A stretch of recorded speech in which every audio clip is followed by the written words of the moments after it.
For decades, Pakistan had a very specific strategy: use the Taliban as a tool, a proxy, to counter its biggest rival, India. But what happens when that tool turns on its creator? Well, you get a shocking new war and a story of how a geopolitical master plan can go horribly, horribly wrong. Let's get into it. Okay, so picture this. It's February 2026. You're inside a high-stakes briefing room in Islamabad. Pakistan's most powerful generals are all there, and they're just glued to these screens flashing satellite images of Kabul. They're tracking militant sites, Taliban ammo depots. Yeah, the very assets they once built and supported are now their #1 targets. And then you get this bombshell announcement from Pakistan's defense minister: an open war. Now, if you followed this region at all, your first thought is, okay, he's talking about India. But nope, he wasn't. This declaration of war was against the Taliban government in Afghanistan. So that brings us to the big question, right? How on earth did we get here? How did the Taliban, a group that Pakistan literally created, funded, and trained for decades, become its biggest public enemy? That is the complicated story we're going to unpack. To really understand this war, you have to rewind the clock. You see, this whole thing wasn't some random alliance. It was a very calculated geopolitical strategy, and it was born out of Pakistan's decades-long obsession with its rival, India. The whole strategy is a textbook example of something in international relations called proxy warfare. The idea is pretty simple. Instead of fighting your enemy head-on, which is costly and dangerous, you find a third party, a proxy, and you arm and fund them to do the fighting for you. For Pakistan, the Taliban was supposed to be the perfect proxy. And the main goal for Pakistan was this concept they called strategic depth. The logic was, let's install a friendly, pro-Pakistan government in Afghanistan.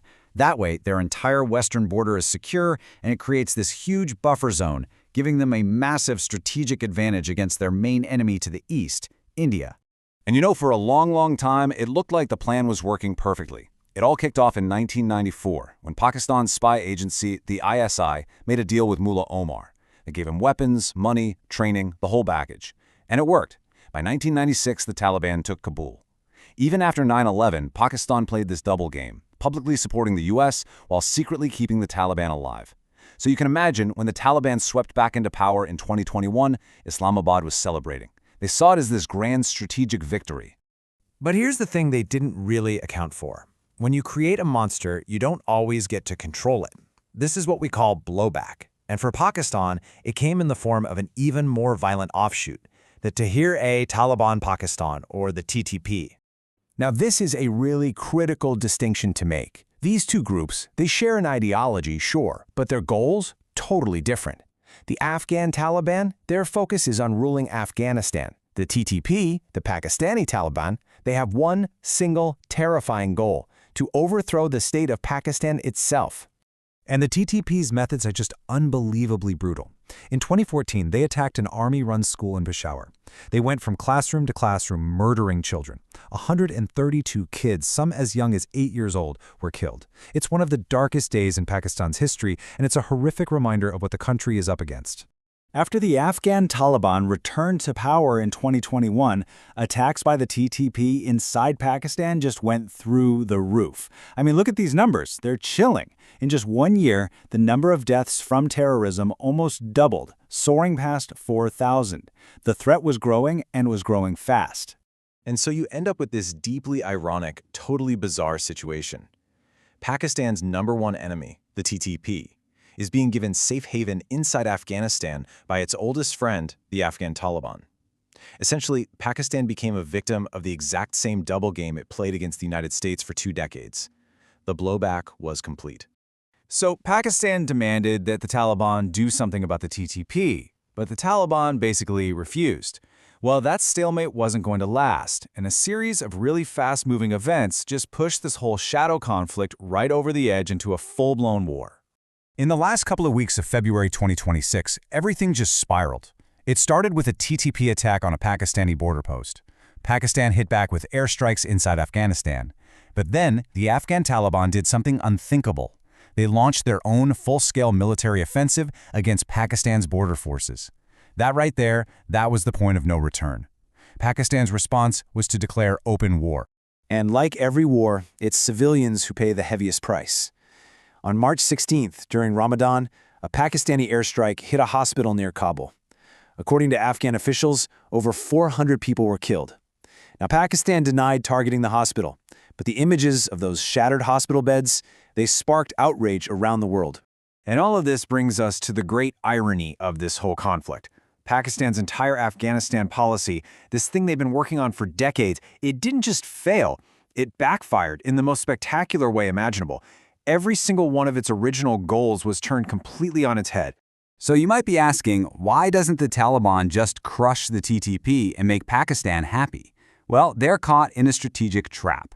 See, if they go after the TTP, they risk pushing thousands of experienced fighters right into the arms of their biggest rival in Afghanistan, ISIS-K, and that would create a massive internal threat for them. So they're basically stuck between a rock and a hard place. I mean, the total failure of this policy is just laid bare when you compare the goals with the reality.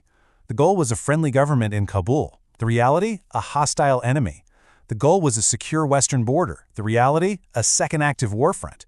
And that ultimate goal, creating a buffer against India, well, that's where it failed most spectacularly of all. And this, right here, is the ultimate irony. The Taliban, the group Pakistan built from the ground up to be a weapon against India, is now cutting trade deals with New Delhi. Indian companies are getting contracts, and the Taliban is openly calling India an important partner. Pakistan's proxy didn't just go rogue, it completely flipped the chessboard on them. So, where does that leave us? Well, we have a full-blown war, but it's a war that most experts think is fundamentally unwinnable for either side. It's locked them both into this brutal, vicious cycle of violence with no obvious way out. The military situation is basically a stalemate. Pakistan has a modern air force, so it completely dominates the skies. It can strike pretty much anywhere it wants. But on the ground, the Taliban are masters of guerrilla warfare on their home turf. And as the Soviets and the Americans both learned the hard way, you just can't win a conventional ground war in Afghanistan. So they're stuck.